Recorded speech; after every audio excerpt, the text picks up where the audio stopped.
Test Prep Pundits, a synonym for success, and a home to top 1% scores. Congratulations to Gutha Mandala for achieving SAT score 1570, Farah Khalil 1540, Kunal Varma 1510, and many more top 1% scores. Join our summer premiere SAT and ACT program. Pay now. Start in summer and get 40% discount. Contact us, info@testpreppundits.com, or call us, 844-383-7844. Visit us, www.testpreppundits.com. Malabar gold and diamonds వారి gold promise తో కురుస్తోంది బంగారు నాణాల వర్షం. Gold and diamond ఆభరణాలు కొనుగోలు చేసి బంగారు నాణాలని ఉచితంగా తప్పకుండా పొందండి. త్వరపడండి, మీ దగ్గరలోని స్టోర్ కి వెళ్లి ప్రత్యేకమైన జ్యువెలరీ కలెక్షన్ ని ప్రత్యేకమైన ధరల్లో పొందండి. కేవలం మలబార్ గోల్డ్ అండ్ డైమండ్స్ తో మాత్రమే. Malabar gold and diamonds.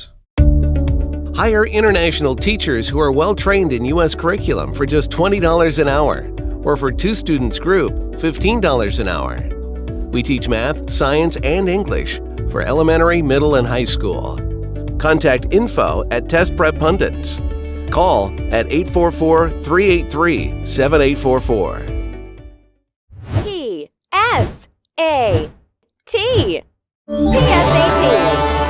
Do you have a middle school child? Are you aiming for top Ivy League colleges? Do you know how strong they are in academics? We have an innovative PSAT program for grades 6 through 9. We will help your child thrive in academics and get them to the top 1% of the nation. It's never too early to start. Join our prestigious PSAT program. For more information, contact us. info@testpreppundits.com or 844-383-7844.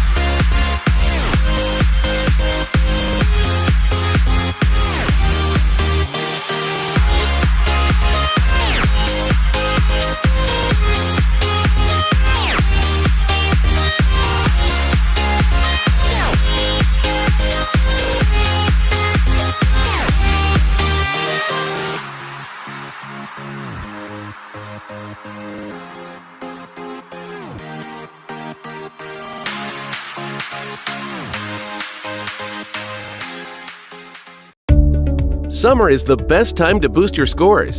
Test Prep Pundits present Self-Prep SAT ACT course for just $199. Stellar digital curriculum expert videos for every question. 15 full-length tests. Contact info@testpreppundits. Call at 844-383-7844. ఆకర్షణీయమైన చీరలు, అప్పురపరిచే ధరలు, అందరికీ నచ్చిన, అందరూ మెచ్చిన show మన lucky మహిళ.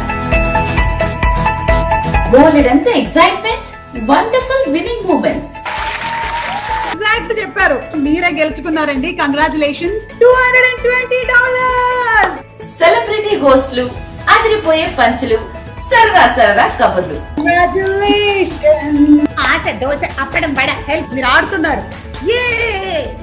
ఇలా మరెన్నో మెమరబుల్ మూమెంట్స్ తోటి ఫస్ట్ యానివర్సరీ జరుపుకుంటోంది మన లక్కీ మహిళ.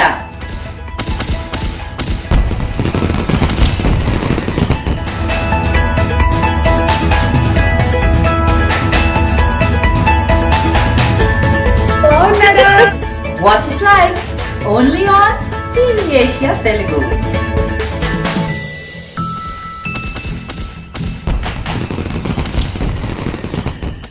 Test Prep Pundits, TV a Asia synonym for ప్రేక్షకులందరికీ hello and welcome back to our talk show with experts. మనతో ఉన్నారు మన ఎక్స్పర్ట్ రాహుల్ రెడ్డి గారు. రాహుల్ గారు, థ్యాంక్ యూ సో మచ్ అండి for being on the show today. Thank you for inviting నిత్య గారు. Thank you, sir. This program has been brought to you by the Test Prep Pundits, a hope to the top 1% scores. They're conducting a free SAT and ACT bootcamp on the 30th of July. Please check their website, www.testpreppundits.com, for further details. The program has been supported by Malabar Jewelers and Movers.com. Watch us on Yup TV, Facebook, YouTube, Sling TV, World BBTV, and Dish Network. All right. Rahul Garu, before we go on to the topic for today, I do want to take a minute to thank all of our TV Asia Telugu viewers for writing the letters to their senators and to their congressmen in order to help move, the count of green cards that are being used and approved this year. So a lot of it has to do with you as well as our viewers. So thank you both so much. And Thanks you very much, Andy, because TV Asia viewers are not just, they listen and they get entertained. They do follow, they write the letters, and they did it possible. 280,000 green cards. If we were to keep it calm, we would have only gotten 130 or 120,000 green card. So because of these people writing the letters, though, we have got extra 160,000 green cards, if not at least minimum 140,000 green cards. We got it because they wrote the letters. They are on the top. They already, USCIS by end of June, they already used almost 180,000 green cards, much more than what they have used last year. So we still have July, August, September, and October, 4 months. If they go at the same pace at which they did it in June, though, we do expect all of them to be used. And even if they go a little bit lesser pace also, they would be expecting to get the green card. Now, the main thing is that we need to help USCIS achieve that goal. Right. Because they have 170,000 green cards pending. Out of them, they only have 100,000 green cards. They can't give any more than that. So we will try to help them achieve that 280,000 green cards. If there is any deficiencies in our forms or anything like that, our audiences, if they fall into that criteria, will help them, get them the green card, and we will also help the USCIS to achieve the 280,000 green cards. That's our goal right now. The USCIS right now wants to approve the 280,000 green cards. It's our duty to help them achieve it. They already have enough applications to do it. If there is anything missing, we are going to supply the information and do it. That's the whole topic today. Guys, so every ocean starts with a drop of water. So don't think your contribution is any less because it's one letter. So, one month think cheste, then, that's 100 more letters, 100,000 more letters.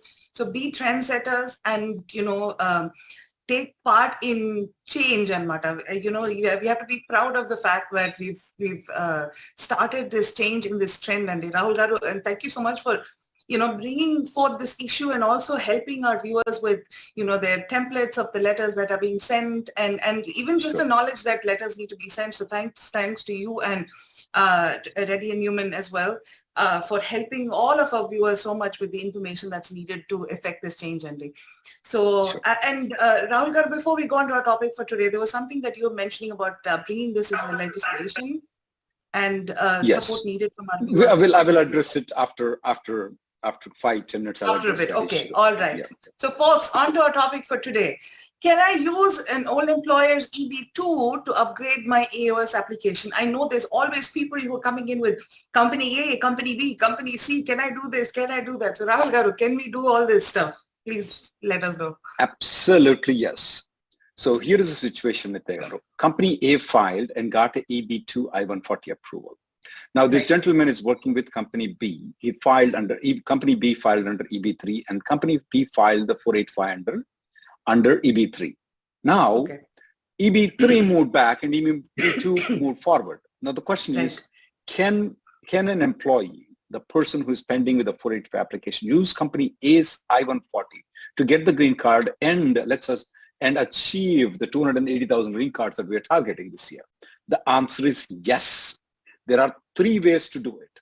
1, the foolproof way, which we already knew it from the beginning, we told that can be done, is that Company A files the 485J supplement, indicating that they still have the job offer. Even if the person is not working with Company A, Company A can still file the 485J supplement, saying that, look, we have an I-140 approval in EB-2 and give us a green card for this gentleman under the EB-2. If the job offer is open, then this person should get the green card, and hopefully so before September 30th of 2022. Okay. Now, there is a second way. What if the previous company does not want to file the 485J supplement? Now, here is a difference that we may not have given this indication before. We're giving it very clearly. Emily has indicated, yeah, we are trying to do it, and I have indicated we're trying to do it. Now, we have seen success very many times in the past 1 month. And this is actually pointed out by the USCIS to us. I mean, sometimes, lawyers are chiblets. They don't get it. And this happens so that in this particular instance, we were chiblets. We did not get it. The USCIS, in their RFPs, when they're issuing it to submit the 485J supplement, look, dummy, you do have a EB-2 I-140 approval with the previous company. Can you not use that one to get you the green card faster? Now, this trend started somewhere in May and June and July, though, these RFPs and these kind of trend, though. We were kind of skeptical in the beginning. What is you're speaking about? And then we started seeing the approvals. Now, Nitya, we have presented very many times previously that USCIS has approved when the priority date is not current with the current company, though. They have told that many times. And they have approved under the EB-2, even though the employee never filed under EB-2. We questioned the USCIS. Wrongly, we did that. We questioned the USCIS. Why did you approve my client green card in EB-2? We didn't file in EB-2. The USCIS told us they have an authority because there is an EB-2 I-140 approval with previous company. We have an authority to do it. Now, we didn't file motion to reopen. We didn't do a lot of different things, though. But it was dumb of us not think creatively in that thing. USCIS is thinking creatively. And in this particular instant, we were worse than the baklavas. And we started. So so not only with now I told you that there are 3 ways. First way is that the previous company files a 485J supplement. Correct. The second way to do it is that company B, that is EB-3 I-140 approval, will file one more 485J supplement. And in their 485J supplement, they will point out to company A's I-140 approval. Oh, okay. Not only that, we also are adding a letter, a document from the employee saying, I want to use the EB-2 that's approved from company A. And then we're getting the approvals in the company is based on the I-140 approval. That's the second way of doing it. The third way, if the company A is not cooperative, company B is not cooperative, can I still file the 48? Can I still get it under EB-2 with the previous employer? Well, there is something called self-porting. I mean, you can port your own, you can give employment to your own and file a 485J. That's another creative way. If not, alternatively, what we're doing is something called interfiling, requesting the USCIS, hey, dummy, I do have an EB-2 I-140 approval, and please use that thing. So not dummy, they're baklavas. And this time, the baklavas are responding very positively. Oops, you have an EB-2 approval. Let me approve. Remember, because of the pressure that these people have built on on the USCIS, they are somehow wanting to reach the 280,000 goal, though. So, right. And as long as they're on fire, I mean, we just have to go with them right now. So exactly, if they write a letter, so you need to contact your lawyers to file these things, though.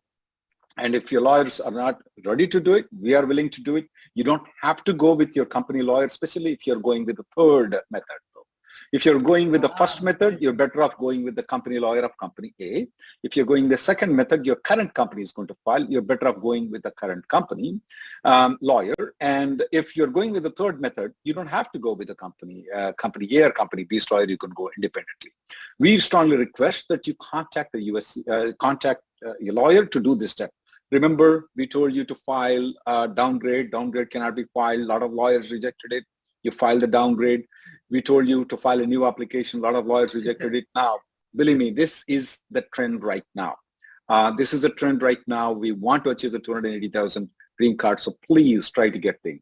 And a couple of other suggestions for the people to help the USCIS to achieve the 280,000 green cards is, even though USCIS is telling that if the underlying EB-3 is still pending, if there is an interfiling of the EB-2, though, interfiling, they can still approve the EB-2 green card. So that's what they're telling in their frequently asked questions, though. Okay. However, we do not see a system there. They are not doing it. We are requesting all the employees, if your I-140 is still pending, the EB-3 that you filed, even though you interfiled, even though USCIS is telling that they can approve the green card, please help them by doing a premium processing of the I-140 of underlying I-140. The third step that I would recommend them to do is, if they have not filed the medicals, we have told many people to file the interfile and be prepared. You may have to do 2 times. Interfiling the medicals is another third step we recommend, because we need to help the USCIS achieve their goal. And if there is a medical, if there's no medical, they can't approve the green card. So they have to issue an RFE and you have to respond to the RFE.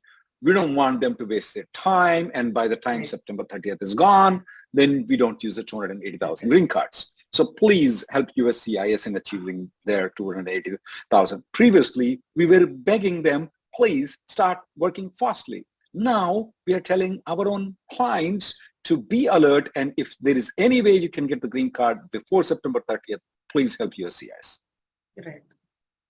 And I'm sure, given past experience, our viewers are the kinds that are gung-ho about this whole thing.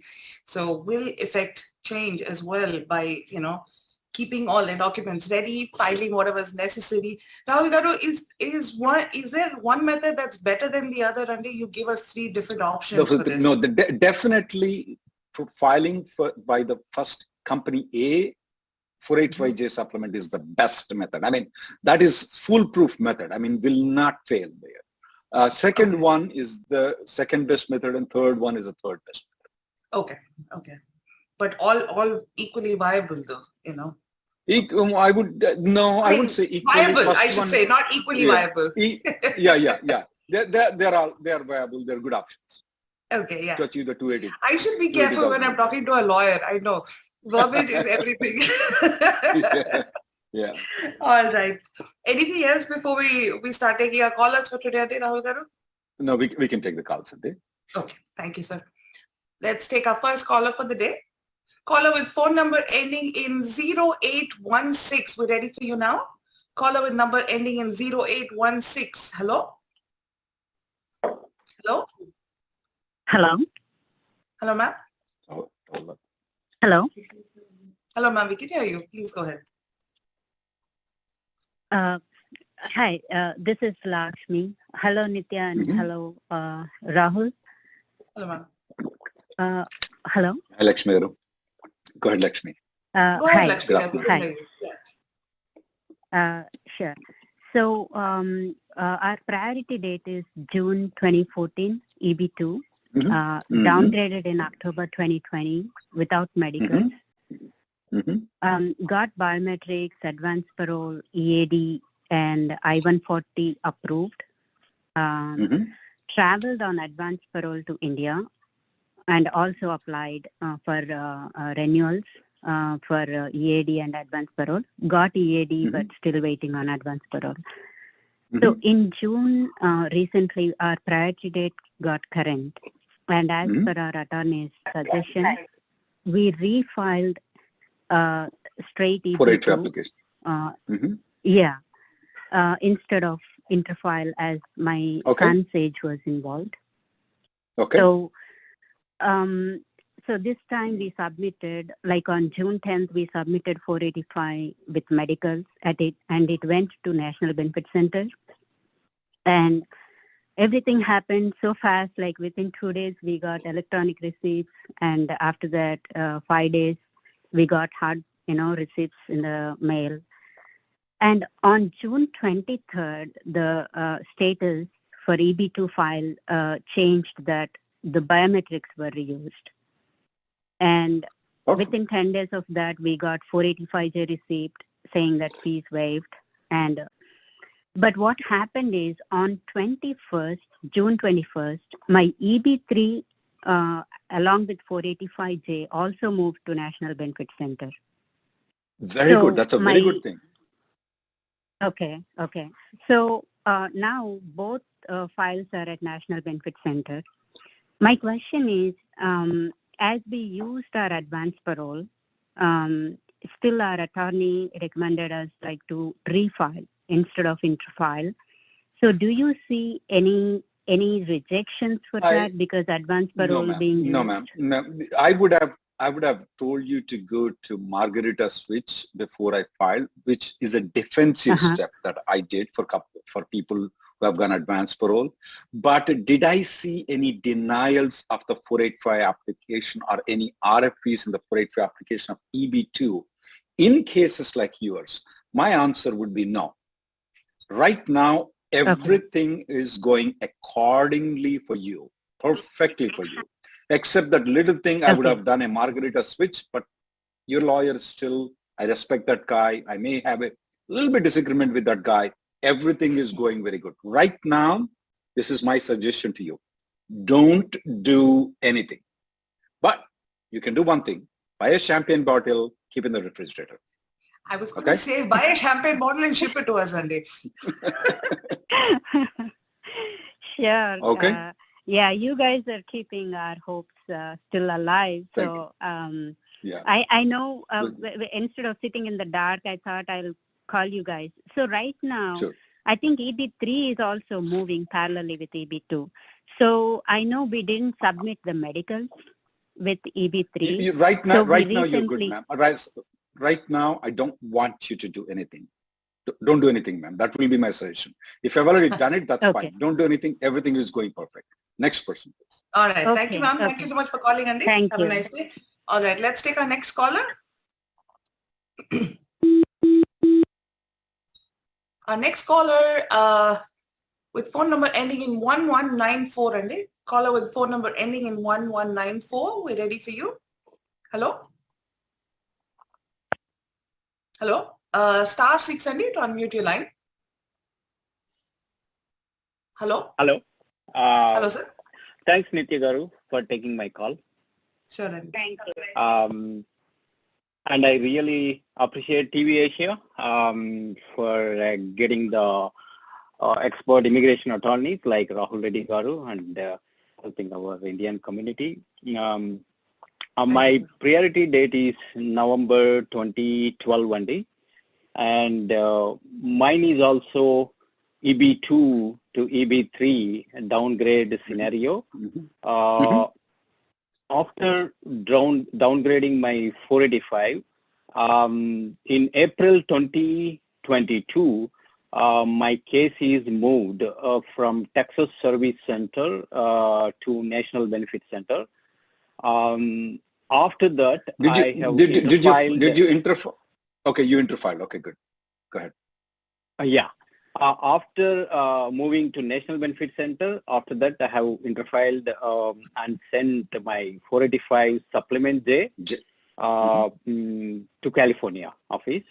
And after a week of interfiling, my online case status changed to case remains pending. And it has been showing this status same, case remains pending for more than a month now. So I have two questions here. The first one is, I'm not sure whether my case is still at the National Benefit Center or if it has moved to the National, if it has moved to the National Benefit Center, it is at National Benefit Center. When the case is telling the case is pending, for it is normal. The USCIS in their frequently asked questions, which they answer themselves, are telling it's a database error. They are working on the file. Everything looks to be perfect. You interfile right now. Your case is National Benefit Center. The USCIS is not adjudicating the cases if they are still pending in Texas Service Center or Nebraska Service Center. At least in the past 2 months, we have not seen that at all. So your case is going, everything looks to be perfect right now. As I said to Lakshmi, I'm going to tell you the same thing to you. Buy a champagne, don't do anything. Keep it in the refrigerator, don't, okay? Make it ready because you need to open it soon. Okay. Okay. What's the next question you have?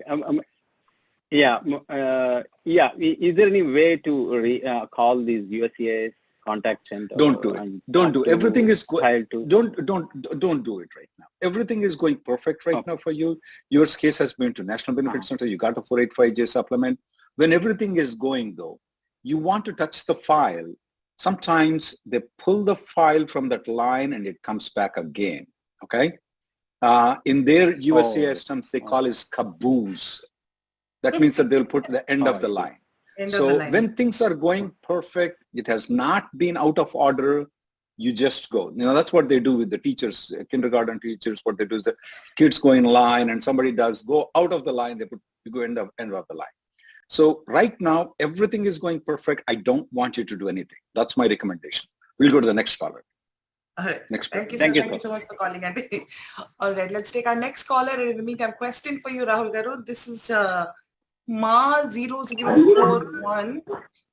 Says EB-3 June 2013 straight, never filed an EB-2 I-140. Give me 1 minute, sir. No 485 interview attended, but got a USCIS letter saying we completed our interview and files will move back to NBC for final decision. Should I be worried? Did he say interview has been conducted or not conducted? No, he said no 485 interview was attended by him, but he got a letter saying that they completed the interview and the files will move back to NBC for final decision. Yeah, one of the main reason is probably the file might have actually moved to the district office and they have conducted whatever they have to do, adjudicate the application. We call it as a pre-adjudication. Once it's been pre-adjudicated, they might have written a little bit wrong thing saying interviews has been conducted, in which case the interview has not been conducted. They don't keep the file in the office when they cannot approve the case. And either they have to approve the case, they have to deny the case or issue an RFP. But if they cannot deny it, if they don't want to issue RFP, which is everything is perfect, and they cannot approve because the final action dates are not current, they have to move it back to the National Benefit Center. So under the current circumstances, everything seems to be going fine with the gentleman. All right, perfect, Andy. But he should not buy champagne because his prior date is not current. Poor guy. He may want to consider if there is any other I-140s by the other companies, or maybe wanting to, pursue the EB-2 option. And anytime you want to buy one for us, feel free. It doesn't matter whether your dates are current or not, we're here. All right, moving on to our next caller. Caller, please. Let's get our next caller. All right, caller with phone number ending in 2838. We're ready for you. Hello? Hi, good morning. Good afternoon, sir. Yeah. I have a quick question regarding the downgrade application. Hi, Rahul. Yes, sir. We have downgraded my application from EB to EB-3 in October 2020. So we recently we have again it's not a downgrade, it's an amendment happened. Later I requested my attorney why you guys have done amendment because I'm hearing couple of sessions from Rahul and other okay. Now let's get to the point though. Don't cite the law right now. I know a little bit. Yeah. Go to the point. What do you want to achieve right now? Yeah, we recently applied for EB-2 I-140 and I got approval also. As part of that, while they're sending EB-2. While they're sending EB-2? So please I requested them to send it to California. Okay. But they said only Nebraska Center only. Okay. Let me explain. So did you, wait. So you got the EB-2 I-140 approval. After the EB-2 I-140 approval, did you send the 485J supplement to the California address? No, they said we will send it to only Nebraska only, not in California Center. Oh, come on. No, they need to send it to California Service Center though. The reason is that they clearly indicated that if you want to upgrade from EB-3 to EB-2, the best way to send it is to the California, not California Service Center, the California address. please tell them you can go to the USCIS website and point out to them, look, it's not only Rahul Reddy who's telling, it's a USCIS you need to believe in. And they are telling us to file with the California and not with Nebraska. Okay? That's what I would suggest. Because if you send it to the California though, they have a system where they will update it and they will put it in the system much faster. If you go to Nebraska, which we used to do that, believe us, before they sent us the notification in January of 2022, we used to do that. We used to send it to wherever the service center your application is pending. But to navigate to the file though, it may take a long time. So I would strongly recommend to send it to the California address. We'll go to the next caller. All right. Thank you, sir. Thank you so much for calling, Andy. Let's take our next caller, guys. Caller with phone number ending in 4645. We're ready for you. Hello? Hello? Hello? Hello, sir. Hello? Hello, sir. Sir, we can hear you. Please go ahead. Sir, star 6 to unmute your line.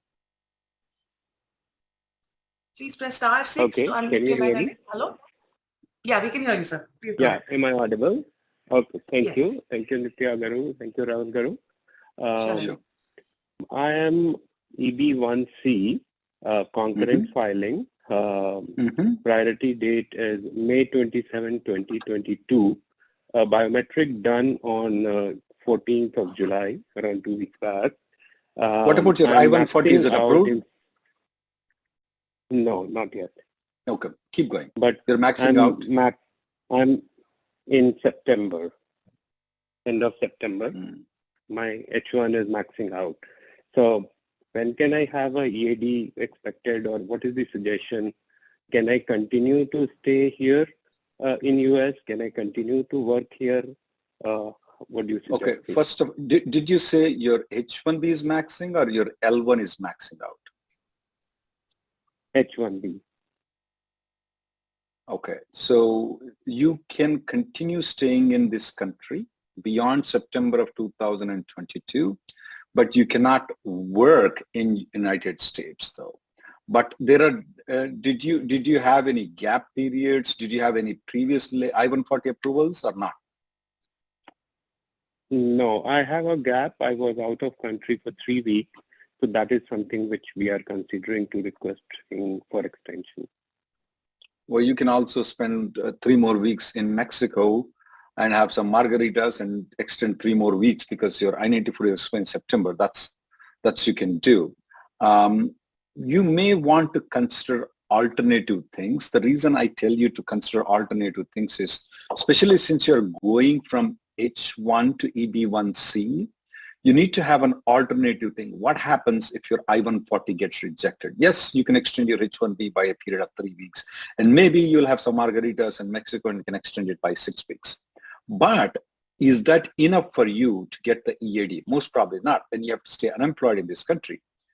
I'm also worried about, do you have a plan B if your I-140 does not get approved? Because EB-1C is not a piece of cake like EB-2 or EB-3 where we file downgrades. Of course, a lot of people said you can't file downgrades. We got the approval. Now, those are easy approvals. So when it comes to the EB-1C approval, it's not easy, especially when you're moving from H-1B to EB-1C. You want to have an alternative plan. I want you to consider consulting a lawyer because there are some ways where probably you can reserve some H-1B or probably go outside the country with the cooperation of your company and then don't have to come in the lottery game. I want you to consider that very seriously. But right now, you can extend 3 weeks and probably 6 weeks based on the Mexico. And you can stay after that period of time, but you cannot work. We'll go to the next caller, Andy. All right. Thank you, sir. Thank you. Thank you so much for calling, Andy. Let's take our next caller. And Rahul, got a question for you in the meantime. This is from Jafar Sheikh. Says, my priority date is June 2014. Since USCIS itself is using previous employers' I-140 for adjustment of status, my employer is suggesting to file AOS using the previous employer's approved I-140. Will there be any problem in the future with that? No, that's not the proper step to do it because the USCIS in their AC-21 website clearly said that you must be eligible to file the 485 at the time of filing the 485 application. If the company B is signing the 485J supplement, you're not eligible. But my main thing is what he can do is, remember I told you 3 plans. Right, Plan A, company A files the 485J supplement. The second plan is company B can file a 485J supplement and request for EB-2. Right. Yeah, either that company lawyer can do it, or you can contact us. If the company cooperates, we can help you and your company achieve the EB-2 though. But no, refiling the entire 485 for him is not an option.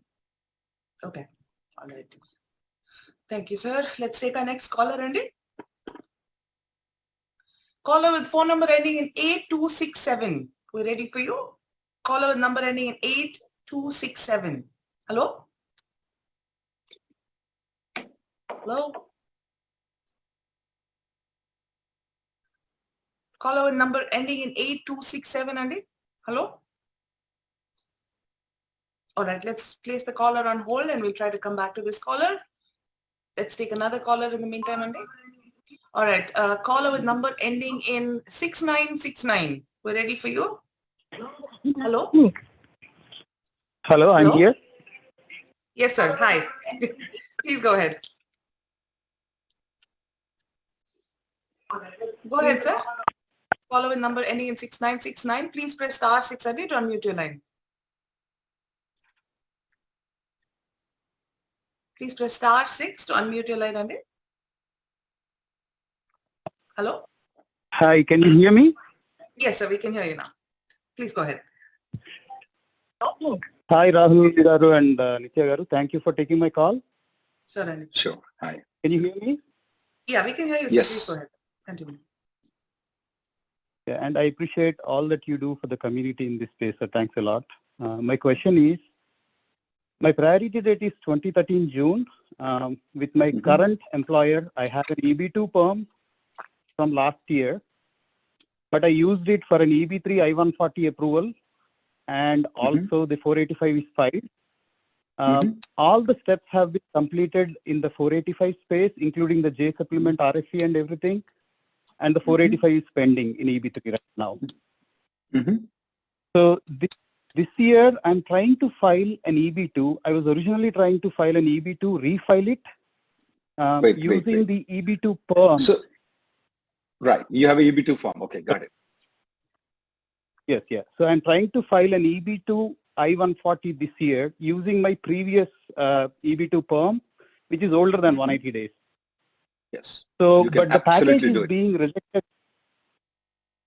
Yes, sir. Yeah, thank you. But the USCIS is rejecting my package, giving a reason that you require a valid perm for. That's okay. That's a clerical rejection, though. They don't know the law. These are contract officers who are working. They're not direct employees of it. You have to put a notice there. Hey, do not reject it. We already filed an I-140 approval. We put that one, and then we also put a note saying that if please do not reject in the mail room.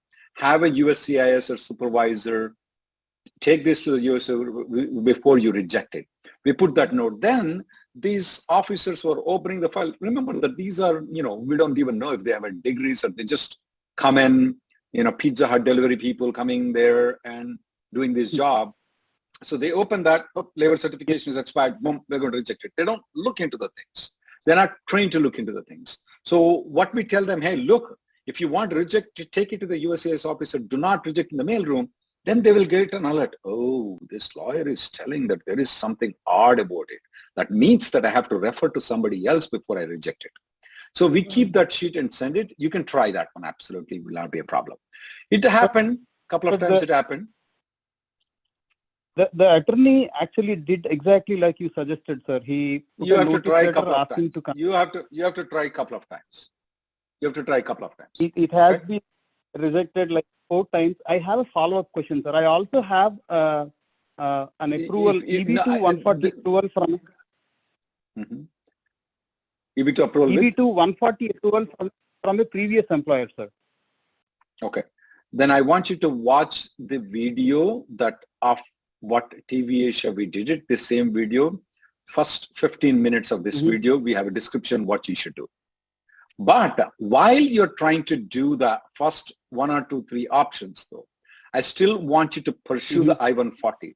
Sometimes when it gets rejected though, we send like 2 sets of them. Let the $700 go, okay? We send 2 sets of them. And our clients though, they will tell us, Rahul, that's okay. You send 2 of them. If 2 of them get accepted, I will pay you the $700. We charge the $700 in advance. Sometimes both get accepted. You know, try to do that. I mean, $700 is not much for you guys nowadays, especially. So do it. Do it multiple times. You do that, but you follow the instructions what I gave it in the first 20 minutes. We'll go to the next caller. All right. Yes, sir. Thanks a lot. So much for calling in. All right. Let's take our next caller. Caller with phone number ending in 2574. We ready for you? Caller with number ending in 2574. Hello? Hello? Hello? Hello, sir? Yes, sir. Go ahead. Yeah, can you hear me now? Yes, sir. We can hear you. Please go ahead. Yeah. Hi, Rahul. Hi, Nitya. Yeah, my name is Gaurav. I have a simple question. My green card priority date is... Sir, your voice is a little May muffled. Can you 27. speak up, please? Is it better? Yeah, better now. Please go ahead. Okay. My green card priority date is May of 2017. It was filed with Company A in Houston. And I'm working with Company B in California right now. It is already taken over as EB-2 and EB-3. Both of them are approved. But with with Company B, both EB-2 and EB-3 are approved, okay? Correct, with Company B. So priority date is still May 2017. But of course, I have opportunity to come to Texas office with Company B. So my lawyer is saying that I have to refile the perm because of location change. Is that true? Did you tell your lawyer that you will never go back to California? No. I mean, I just asked the question. No, let me explain you what the process is, though. Now, if you're working with FANG companies, you know what FANG is: Facebook, Apple, Google, Microsoft, and so on and so forth. Though. They are fine I'm a for civil, you. I'm a structural engineer. Whatever if you work, you're not working with the FANG companies. They are fine if you move to Texas. They're going to hold the position for you in California. When it's a smaller company, though, the lawyers are not familiar the way they ask the questions. Sometimes they ask the questions in such way that will benefit their pockets. Okay? I see. If I were your company's lawyer, I will ask you this question. I sometimes don't ask the question, though. I tell you, Mister, you are going to Houston, Texas, but eventually, once you get the green card, you are going to return back to California. And that is it. Is it right? Okay. Is it right? Now, if that question is right, and it's right, I didn't ask you to answer it. Can you keep? Okay. If that's right, then we don't need to make an immigration lawyer rich and get you into trouble. Now, if you keep on insisting, oh, damn, I'm never going to come to California. Damn with California, better with Houston. Then we have to make ourselves rich and file the labor certification in Houston now. Now, this is for the non-consulting company. So when you communicate with the HR, when you communicate with your company lawyer, though, you're going back to California, right? Once you get the green card? Right. That's right. I got the answer. So if that's the answer, then you're good. You don't need it. So please communicate with them the way I communicate. Okay, so I don't want to go back to California. That's an intent. And they said it's a fraudulent intent if we do it. What do you mean? You want to go to California?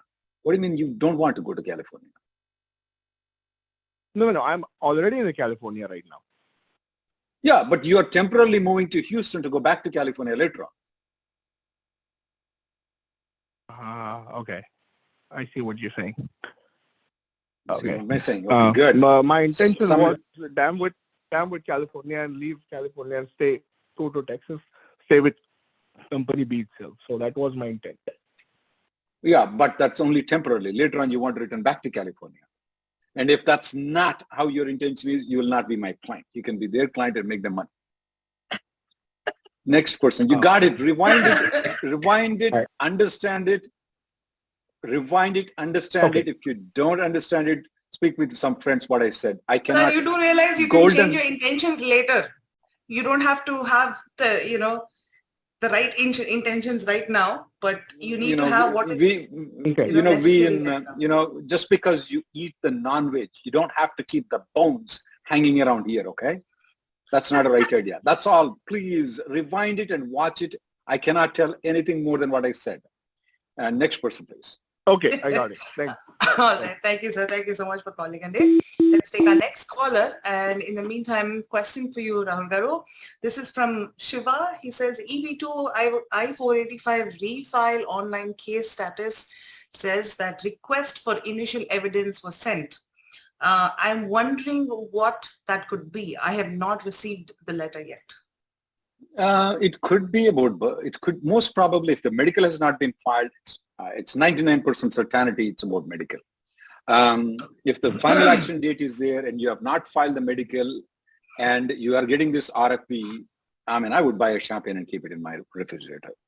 But if it's not, it could be about birth certificate. It could be for anything else also. Maybe sometimes people don't submit the certain documents, main documents. It could be for that too. But that's all. Let's wait for one more week. You will get an RFP. That's easier. Okay, perfect. All right, on to our next caller, Randy.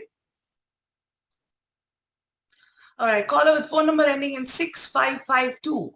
Caller with number ending in 6552. We're ready for you. Hello? Hello. Hello, sir. Hi. Hi, sir. Welcome to the show. Hello. Please go ahead. We can hear you.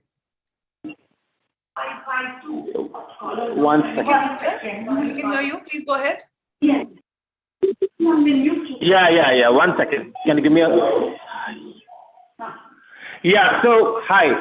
Hello, Nitya Garu and Rahul Garu. I have one question to ask to you. So my priority date is Jan 2013. It's a straightforward application and it's in MBC. And all my documentary is complete and also my biometric has been submitted. So the question I have is like how much time does it take for the biometric approval process? Like is it just in 2 days? I remember Rahul Garu was mentioning about it, like, it takes only 2 days to complete, but I'm hearing that it takes around 45 to 90 days. So what's the process on that? What is your there is nothing separately like an approval of that, okay? The only time we see any problem with that is when you are a criminal, and you did not disclose that information other than the traffic ticket though. So your priority date is January 2013. And when did you file the 485 application? In April 2022. April 2022. This year, 2020. This year, yeah. So right now your priority date right now your priority date is not current though. So they may not adjudicate your application. Priority date is Jan 2013. Yeah, in EB-3 you said, is it right? No, it's EB-2. Sorry. I got it correct. Okay, if your biometrics have already happened, that's very fast that you filed in April and the biometrics happened. I would say that your green card can be approved any day now. So is there a possibility of the case to move away from MBC or processing can happen still in MBC? MBC can approve your green card or it can transfer you to the local office. Either way, it's a good news that your application is pending in NBC. If they transfer you to local also, it's not a bad news. It's a good news too. But everything is perfect right now. You filed medicals, I-140 approved, 485 has been filed, biometrics have happened. Everything is looking good right now. The thing I want you to do is do nothing but buy a champagne. Go to the next call. Yeah, I was telling that. So yeah. So before September, you think like I would give. I know. I hear you, Nitya. So I would say that you have about 80% probability, 70 to 80% probability to open the champagne before September 30th. We'll go to the next caller. Whoa. Okay. Oh. Awesome. All right. Thank you, sir. Thank you so much. Appreciate it. Thank you. All right. Thank you. Nitya, I don't want today we're having a curious case of the perfect client, Sandy. What is going on? Yeah, things are. It's a good question. What's going on is the USCIS acting on it. Remember, we cursed the USCIS. We said Urjadu is not just a woman of words. She's not of action. We have cursed her so many times. I take back all those words, please. I change, based on how they behave, I have to change. She is the best woman that I've ever seen in the past 15 years. The only other person that I can think about is President Bush. I mean, she is doing very good. Because of that reason, all these cases have moved to National Benefit Center. Things are going perfectly for these people. And we want to cooperate with them to get the big cut. Yes. No, that's great. And at least this is a person that's taken feedback and is running with it, Is improved on it. And I have to apologize to her for the words that I've spoken. And of course, all our other people will do the same thing. She did a great job. Thank you. Proud of her. All right. And on to our next caller, Andy. All right. Caller with phone number ending in 1122. We're ready for you. Caller with number ending in 1122. Hello? Hey, Rahul, can you hear me? Yes, sir. So we can hear you. So please go ahead. Yeah. So I have a question. My priority date is February 2014, filed in EB-2. Did the fingerprinting, the status says fingerprinting applied. But I have a situation. When did you file the 485? Yeah. Back in May. May of which year? May of this year, yeah. 2022. Okay. I mean, look at Nitya. Just I was citing.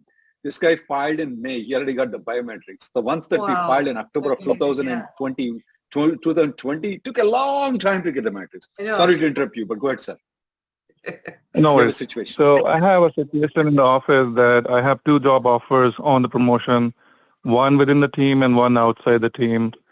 Not sure if the employer will force me to go through any different process or what should I do in this situation? A natural increment in the position is considered to be perfectly okay. Now, that is what the law says, okay? And it's very clear that if it's a natural increment in the position, I mean, are you a person who goes every day to the office? You go to the office 9 o'clock straight, go to the computer, open the computer, use a password and do the programming or whatever you do it, and then you come back in the evening. Will you do the same thing like a copy and paste every day? Absolutely not. You are not a robot, okay? You are not a robot. Even my dog doesn't do the same thing, going to pee at the same time. It goes at a different time. And we are computer professionals. You guys are computer professionals. I'm a lawyer. Do I come every time to TV Asia and do the same repeat thing? No, absolutely not. We call that as a recording. And you are not a robot. And you are a software professional making 100,000 plus. You have to use the brain and you have to do a lot of different things. So as long as you're in the similar profession, and if you move up a higher level, like supervisory position, they say it's perfectly all right. And if you look into the USCIS website, they've clearly described there a supervisory position is perfectly all right if you are in the similar profession. Yes, if you're moving from a software profession to a restaurant manager, I don't think so that's in the same line of profession. It's a different line. Now you said within the same department and outside the department.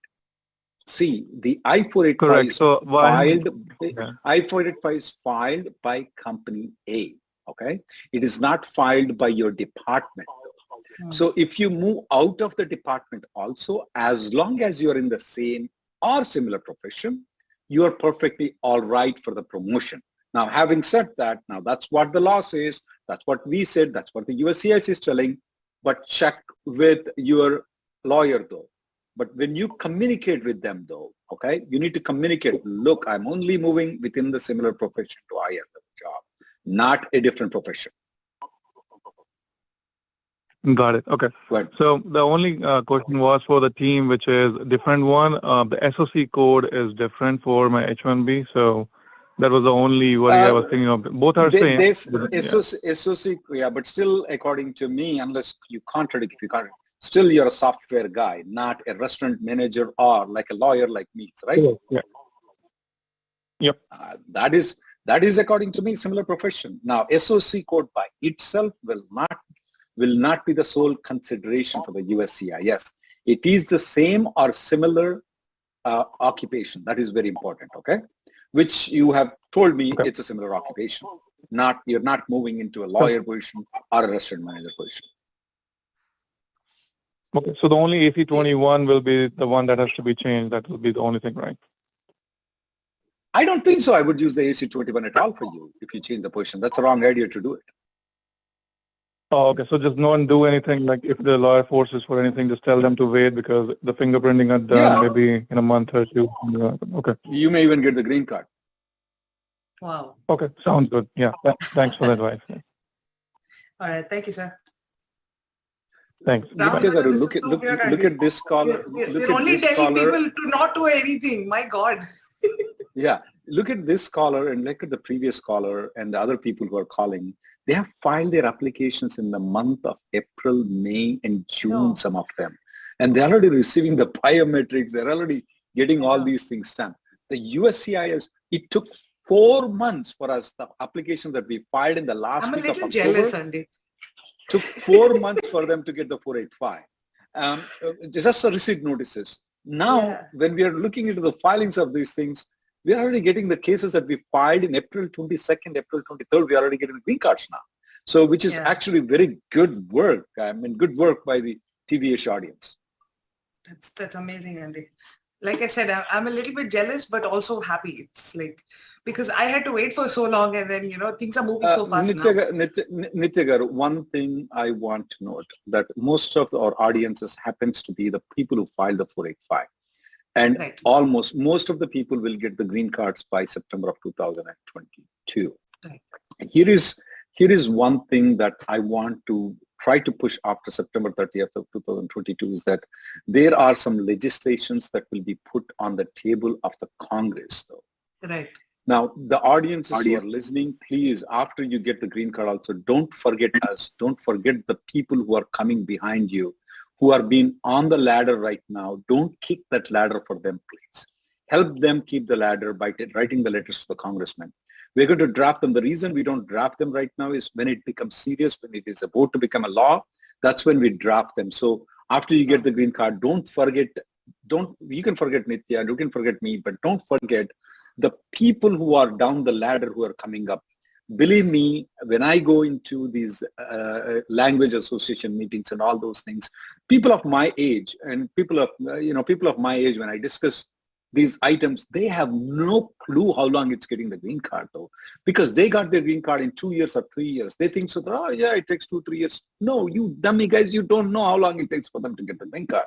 So we will come up because this extra green cards that we got, we may not be getting next year. According to a lot of things, the State Department is also adjudicating the family applications at a very faster pace though.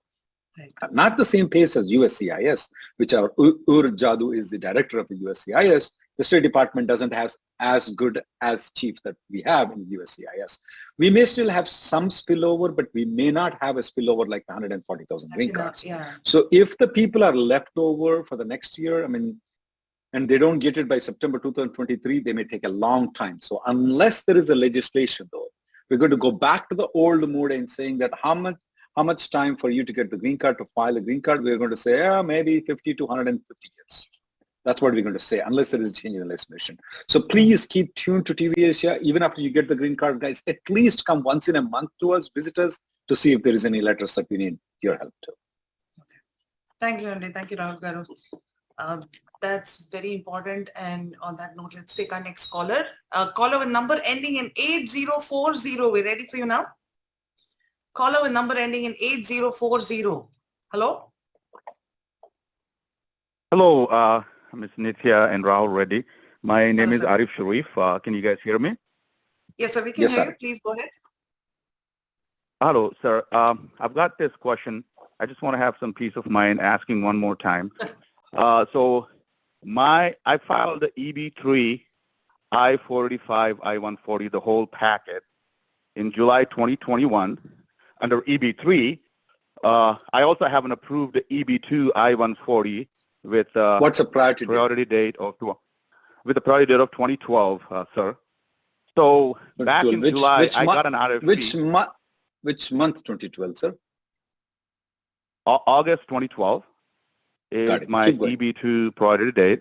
Back in July 2021, I applied for a brand new EB-3, but unfortunately, I-140 got an RFE. I got an RFE for I-140, but my lawyer was not comfortable responding to it. By the time we were getting ready to respond to an RFE without much confidence, the EB-2 became current. So he said, well, Arif, let's wait. Let's set up your whole EB-2 packet, and then maybe we either respond to the RFE or we withdraw the RFE because he was not confident. So in December 2021, we filed our whole 485 and EAD and I-131 under EB-2. Within 1 week, we got it went to the NBC service center, and then or the EB-2 packet, and then after 1 week, they sent us a letter saying it went to Texas or Nebraska where your I-140 of EB-3 is pending. Yes. Yeah, it went to Nebraska. So after we got the receipt, my lawyer withdraw the EB-3 related I-140 because we were not confident, because I worked at DRDL and the guy I worked for and the whole department got dismissed. So I just could not get a good employment verification letter. So anyhow, but I got all the biometrics done under EB-3 and EB-2. I got my combo card in EB-2 in June, but I'm here stuck with a pending EB-3. I have written a letter using your format to my local senator in Minnesota. So I have also, I also got a 485J, but that was based on EB-2 when he submitted. And my lawyer told me he also requested an I-485J for underlying to link EB-3 to EB-2 in January, but we never got anything back. So can I have my lawyer send another I-485J requesting to relink it? Because I don't know if he ever sent it. Even if he did it, we never got any response. So I'm stuck. Arif, I know you're stuck though. I still don't want to link the EB-3 485 with the EB-2 interfiling though. Even though USCIS website is telling that it's irrelevant whether or not the EB-3 approved or not. But we feel negatively saying that we do not want to rely on that I-485. The unfortunate thing with the USCIS right now in your particular case is that since your EB-3 I-140 and 485 was pending with Nebraska Service Center though, they are transferring the EB-2 485 into this application. With regards to the DRDL letter where they have issued an RFE on it and your lawyer was not comfortable, I think so that he may have done a right step of withdrawing the I-140 though. At this point of time, even though it may take a long time for your case to move back to National Benefit Center though, I still believe that there is not much you can do about it, and I would not recommend it to refile the 485J supplement with EB to the California Service Center. Even though you may be stuck for a long period of time, I would still recommend to do nothing. And unlike the other people where I said you have an 80% probability that you'll get a green card approval within September of 30th of 2022, I don't I don't have that much confidence that you're going to get it by September 30th. Unfortunately, there is not much you can do about it. You may have to wait until the processing time is complete, or the USCIS, after they approve all these cases, the ones that they can easily approve, we call it as low-hanging fruit, though. That's what they're trying to pluck, the low-hanging fruit. And if they are done with it, once they're done with the low-hanging fruit, then they will climb up the ladder to a little bit higher and try to get your file. But unfortunately, there is not much I can do. There is not much I can suggest you to do. And I probably recommend not to do anything either. One last question, sir. My brother-in-law is a lawyer back home. He's telling me that, hey, you can file a lawsuit to USCIS saying that I'm afraid back after September, my date may retrogress. Is that a thing? Because he's not familiar with the U.S., but he keeps bragging that he knows a lot of stuff. Yeah, we already did that. We already did in many cases, and we were not being successful in that thing. The adjudication of the 485 is a complete discretion. It's not a clerical work for them. It's not like an EAD where they have to approve it. I mean, all the boxes are ticked up. They have to approve it. EAD, where they're looking at. So we went to court, and in the court also, circuit court also certified in favor of the USCIS that we do not have jurisdiction over the 485 application. So we filed in many cases, we got denials, we got rejections in the court. So that's not going to work. Okay? We'll go to the next caller. Thank you very much both Nitya and Rahul answer my question. Thank you, sir. Wish you best of luck. Thank you. Let's take our next caller, Andy. All right. Caller with phone number ending in 5449. We're ready for you. Hello? Caller with number ending in 5449. Hello? Hi, hello. Hello, sir. Hi. My name is Rohit, and thanks for taking my call. Sure. My priority date, EB-2 priority date is April 2015. And with my employer A, I got I-140. I'm with employer B.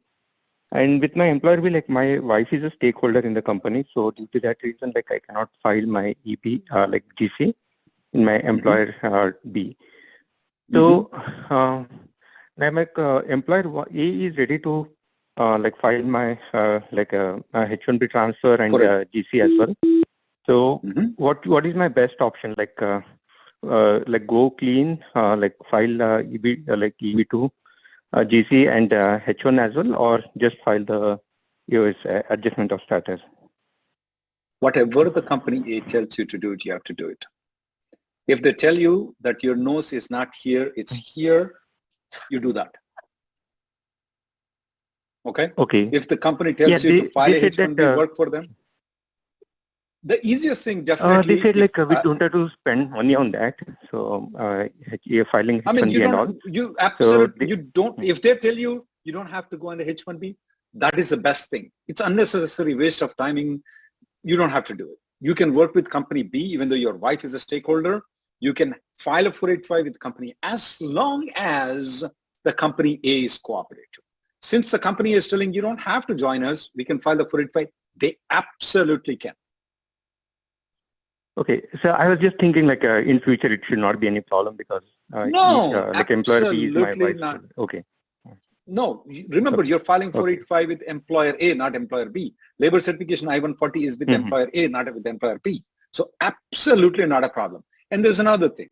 After you file the 485 with employer A, after 6 months, if you want to, employer B can port the date, can file the 485J supplement, even though your wife is a stakeholder.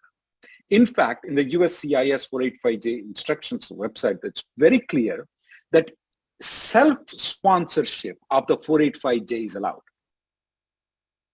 Okay? That can be done too. But right now, since as long as your employer A is cooperative though, okay?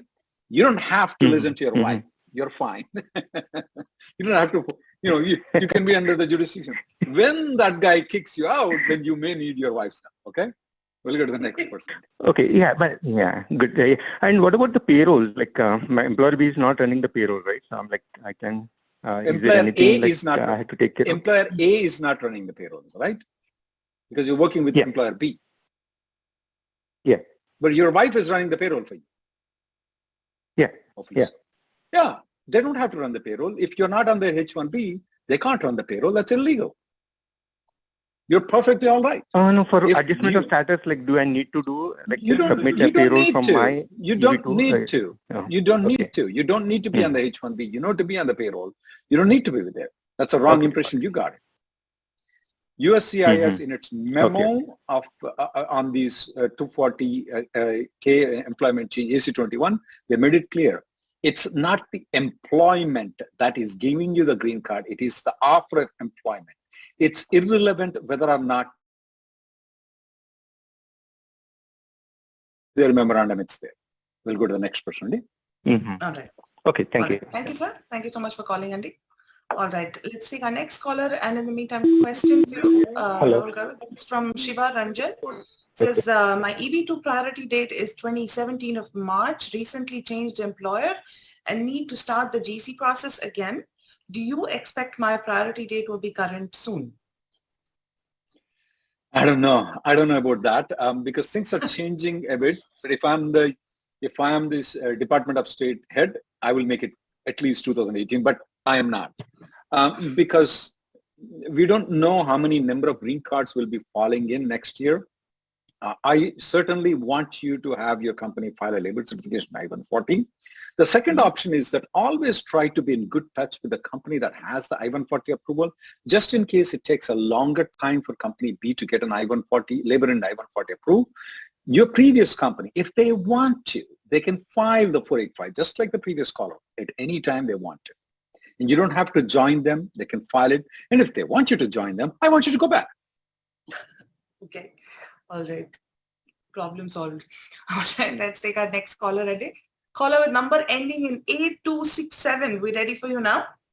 Caller with number ending in 8267. Ade, please press *6 to unmute your line. *6 Ade to unmute your line. Hello? Hello, Nithya Garu. Can you hear me? Hello, sir. Yes, sir. We can hear you. Please go Hello, ahead. can you hear me, Nithya? Yeah, thank you, Nithya Garu and Rahul Garu for taking my call and for helping our community. Actually, I received my green card yesterday. So it was, thank you so much, Andy. Just for everybody else, like I did not interfile, though originally it was filed in EB-3. Still, I got it under EB-2. I did not interfile or did anything. So just to let you know. Let me understand one thing. Let me understand one thing. Is the EB-2 approval with the current company or the previous company, though? It's all current company. With the current company. Yes, we have noticed that. We have noticed some cases. We have also, I just want to add the things that we have done. We have also noticed some cases where the EB-2 is never with the current company. And as initially in the 15 minutes of the video, we said they're still approving some of the cases. Yeah, but I still recommend people, if you have not interfiled though or refiled though, we strongly recommend to take the activity of interfiling or refiling. Okay. Thank you very much. Okay. And wish you best of luck. Please tune in every month once. And if there is any letters that we recommend you to write. Sure. Actually, I have a question. Basically, what happened is my wife's case is still pending, and it was until last week. It was in Texas, but after filing FOIA, I think it's moved to NBC now. So with that, her case being pending, she has AP. Can we travel out of country with her AP? Are there any? Okay. Absolutely not a problem. Because we have to. Okay. So we will get an RFE medicals for her. So while we are out of the country, if we get medicals, I'm going to give the medical packet to one of my friends. He's going to respond to it. So that should not be a problem, right? That should not be a problem. Okay. And another question is that if she receives a green card while she's out of country, some of the lawyers are saying that you have to carry the card when you re-enter the country. Nope, absolutely not required. she can travel on the advanced program. We have done it very, very many times. Absolutely. However, when you travel though, they will take you to the secondary room. Now that's where secondary room means the room where all the drug traffickers and all those people will be taken in. But it's called soft secondary. They'll also take the people like, American couple adopting the South American kids, bringing little kids. They're also taken to the same thing. There's called soft secondary and hard secondary. Hard secondary, if they have a doubt of the drug dealership, they'll send to the hard secondary though. The soft secondary is you'll be along with the adopted kids and other people there. You'll be there. You still have to, she may have to spend about 30 minutes extra, but she can travel in advance parole after the green card is approval. Never a problem. Never a problem. Okay. Though she doesn't have, so though she will not have it on her hand, they will allow her to come in with the... Absolutely not a problem. Okay. Thank you very much. Okay. Thank you so much. Thank you, sir. And Nitya garu and Rahul garu, you have to tell us your address. Huh? Yeah. You have to tell us your address for sending the champagne. Exactly. I was going to be like, hey, isn't that supposed to be one of your next questions, sir? Thank you very much for the thought. Make sure we give it to you offline, Andy. All right. Thank you, sir. Thank you so much for calling, Andy. Thank you. Congratulations to you again. Thank you.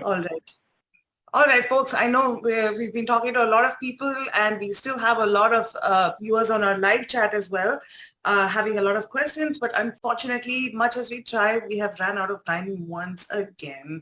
So we will be back next week, same place, same time with Rahul Reddy Garu. Rahul Garu, again, thank you so much, Auntie, for being on the show. Today was one of the nicest episodes where nobody had to do anything, at least for the most part. So that was fantastic, Andy. So thank you so much for being on the show. And to all our viewers, have a wonderful week. And we at Tvasiatelugu will see you next week. Like I said, same time, same place. Come back with more questions and come back with more news of, people getting their green cards approved, because that's what we love to hear. So thank you and have a great week. Bye.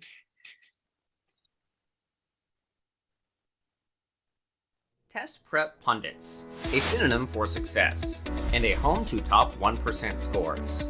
Congratulations to Gutha Mandala for achieving SAT score 1570, Farah Khalil 1540, Kunal Varma 1510, and many more top 1% scores.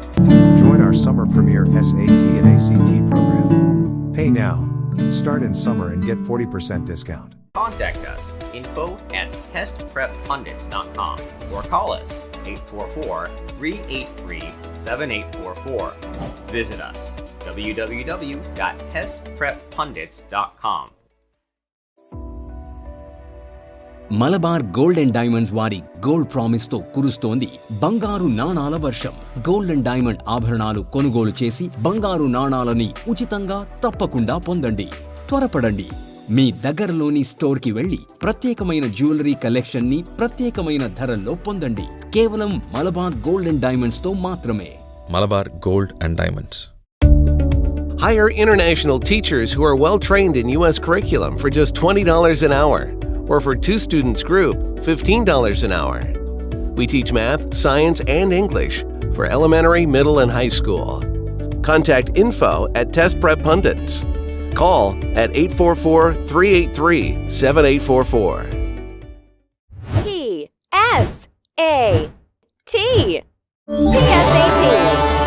Do you have a middle school child? Are you aiming for top Ivy League colleges? Do you know how strong they are in academics? We have an innovative PSAT program for grades 6 through 9. We will help your child thrive in academics and get them to the top 1% of the nation. It's never too early to start. Join our prestigious PSAT program. For more information, contact us, info@testpreppundits.com or 844-383-7844.